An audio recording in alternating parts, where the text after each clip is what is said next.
The joy that I had at home automatically leaves my body when I step foot into Newark School of Global Studies. Now I ask again, how would you feel? There are absolutely no lies detected. All right, listen up, y'all. Greetings, everybody. This is Dr. Abdullah with another episode of All Things Education Official, giving you educational news from a foundational Black American man's perspective. If you like what you're seeing, like what you're hearing, please subscribe, comment, like, and share. Come on over. Put us in the algorithm. Let us know what you're thinking about educational news. Now, today we're going to talk about Newark, New Jersey. We're going to go all the way to Newark, New Jersey. We're going to talk about the Black and Brown Coalition breakdown at Newark School of Global Studies. I do not feel safe in Newark School of Global Studies. The administration does not care about the Black students' voices that are in the school. When it opened 2 years ago, Newark School of Global Studies was supposed to be a place where a diverse student body converges with no borders, a promise that remains unfulfilled. African American student concerns over racial bias have gone unanswered for months by the Newark superintendent and the Board of Education. There is a need for a mandatory sensitivity training of the administrators, and not just once a year or twice. There is definitely a need. This whole Latino Black thing that is trying to be generated and created is a narrative that we in this city cannot afford, will not afford. We are not going to have it. Newark residents have been outspoken, showing their support for the global studies students, but community members continue to express frustration and demand action.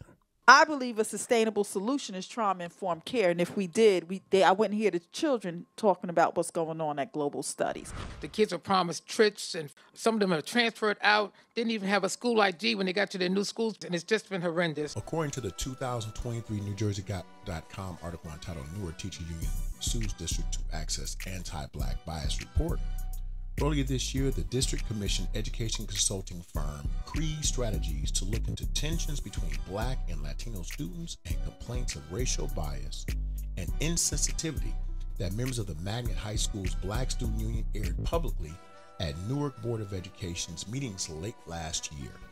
The issue attracted the attention of the local NAACP chapter, which also wants access to the report, and of Mayor Raz J. Baraka, who in March hosted a City Hall forum titled Why Black and Brown Unity Matters, an intergenerational dialogue featuring panel discussions by civil rights activists and attended by students, parents, and other members of the city's African American and Latino communities. The Newark School of Global Studies is a public high school that opened 2 years ago as a, quote, place where diverse student body converges with no borders. But during several school board meetings starting in November 2022, members of the school's Black Student Union told board members that school officials had ignored or downplayed their complaints of racial insensitivity, use of pejoratives, and other forms of anti-Black bias for months. I do not feel safe in Newark Schools of Global Studies, Carlene Grant, a student union member, told the board at its January 26 meeting. Some Black students, including the daughter of then board president Dawn Haynes, transferred out of the school following disputes with Latino classmates. Hints of the Creed report's contents were provided during September 26 school board meeting, live streamed and recorded on the district's Facebook page, when board co-vice president Verily Santana read a summary of a discussion by the board governance committee that touched on goals Creed recommended for the school. Abinyan said any public discussion of the report answered none of the most pressing questions about what went on at the School of Global Studies and how it was allowed to persist as students insisted it did. What did they uncover? What were they actually investigating, said Abinyan. What were all of the recommendations, and which of these recommendations did they choose to ignore and which did they choose to follow through on? Abinyan said its refusal to release a report and reiteration of that position on Monday were characteristic of the district. According to the Tap Into article entitled Feds Probe Newark Public Schools Over Alleged Discrimination, the Newark Public School District has been added to the list of K-12 schools and institutes of higher education that the Federal Department of Education is investigating for alleged shared ancestry violations of Title VI of the Civil Rights Act of 1964. Title VI of the Civil Rights Act prohibits race, color, or national origin discrimination, including harassment based on a person's shared ancestry or ethnic characteristics. While it is unclear if the two are related, the federal probe of discrimination allegations follow claims of anti-Black discrimination against both students and staff of Global Studies High School, and calls for the community to release to the public a report detailing the discrimination and potential solutions. The Newark Teaching Unions has sued the school district to have the report by Crease Energies released to the public. Superior Court Judge Myra Tarantino is scheduled to consider an order to show cause in that case on January 23rd in Newark, New Jersey, court records show. According to the New Jersey Demographics.com, with 304,960 people, Newark is the first most populated city in the state of New Jersey out of 564 cities. The largest Newark racial ethnic groups are Black, 45.4%, followed by Hispanic at 37.2%, and white at 9.4%. You know, this story is of special significance to me. I began my career in education in Newark, New Jersey, and I can attest to the level of segregation that exists not only in the school district, but in the city itself. It's divided into wards, and the two wards that are known to be Latino or Hispanic in its totality are the East section, they call it the neck, down neck, or the North Ward. These are there and everyone knows. And the major uptick of anti-Blackness did occur under Superintendent Roger Leon after his appointment. I have a close associate who was a staff member at Newark School of Global Studies, and it was stated that she left primarily because of the anti-Blackness displayed not only by students but by other staff members and their inability to resolve it or even address it to the parents, students, and staff. I remember when Superintendent Leon was had his own, every year he has a convocation where he brings back the new employees and just kind of, I guess it's to get our morale going, to get us prepared for the upcoming year. And when he had his first one, I remember him saying, "I am the first Latino superintendent of Newark Public Schools." At that moment, I heard the dog whistle. I knew that he was letting his companions, his friends, and all the people in Newark let him know, listen, if you Latino, I got your back. It ain't gonna be these Negroes show no more. It's about us. And I told my companions, I told my peers, I said, look, you either better get your Spanish game up or you better get up out of here, because if you don't know Spanish, if you don't have Latino or Hispanic ancestry, you will not have a position of any significance outside of being a teacher.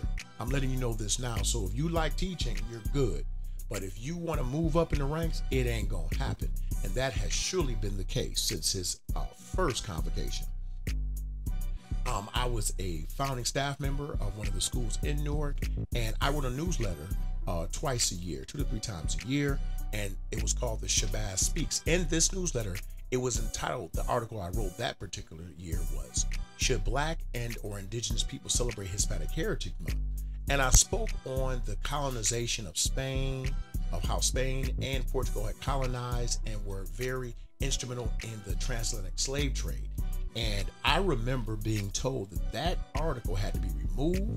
And from that point on, I could no longer submit articles to the newsletter without the approval of administration.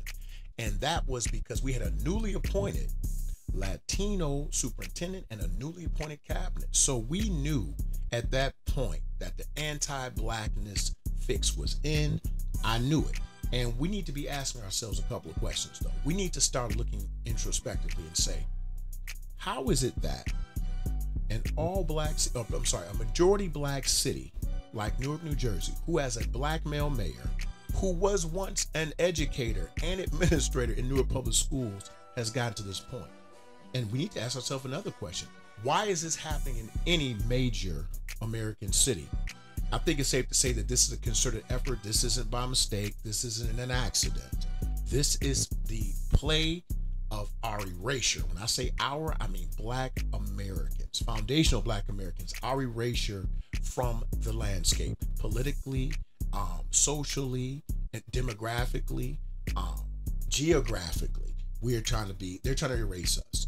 Let's take Detroit, Michigan. Detroit, Michigan has a population of 77.4% black residents, and they managed to elect or select Frank Vitti as their superintendent of schools. Mr. Vitti represents the 10.1% minority white population, and according to DetroitK12.org, Vitti is now the second longest serving superintendent in the history of the Detroit Public Schools. And I'd like to say this, being introspective, being honest, this is our fault. These groups, Caucasian, Latino, any other group, would never allow a black man or woman to come in and to determine the future of their children. Once again, I'll say that again. Latino or European or any other group specifically, they would never allow us, black American men or women, to come in and to determine the future of their children, because they take their children's future seriously. They take the future of their community serious. They do not live just for today. They live for 10 years from now. They live for their grandchildren, their great-grandchildren. We're living for Saturday. We need to get out of that habit. Newark has proven beyond a shadow of a doubt that this black and brown coalition is a farce, it's a fraud, it's fake. It does not exist. We need to stop pushing this fake coalition to our children. The only place that this coalition actually exists is in the minds and hearts of black people who do not believe that we can come into our own by ourselves without allyship. Believe that we need someone to help us. We do not. We did very well under segregation. We did very well under Jim Crow as a community of builders. Now we believe we can't do anything without anyone's assistance, and that is our problem. Newark, along with any other student that has a rising Latino population, will go one of two ways. Either the black population will have to separate itself and create its own, because we know the system will not allow us to do it with them. We'll have to do it on our own. Or we will have to just acquiesce and be completely shunned and pushed to the bottom as third and fourth class citizens in our own country that we built. So let's be very, very clear. If we don't do this, we will be left out in the cold. This is Dr. Abdullah with another episode of All Things Education Official. Please subscribe, comment, like, and share. Follow me on my social media links. If you like what you're hearing, like what you're seeing, please subscribe, comment, like, and share. Leave a comment. Tell me what you think. What do you think about what's going on in Newark, New Jersey? And for that matter, what's going on all over the country, specifically Newark, New Jersey. And maybe if you'd like to do some research, check out Detroit, Michigan. You are dismissed. Yeah! You are all expurgated. You are dismissed.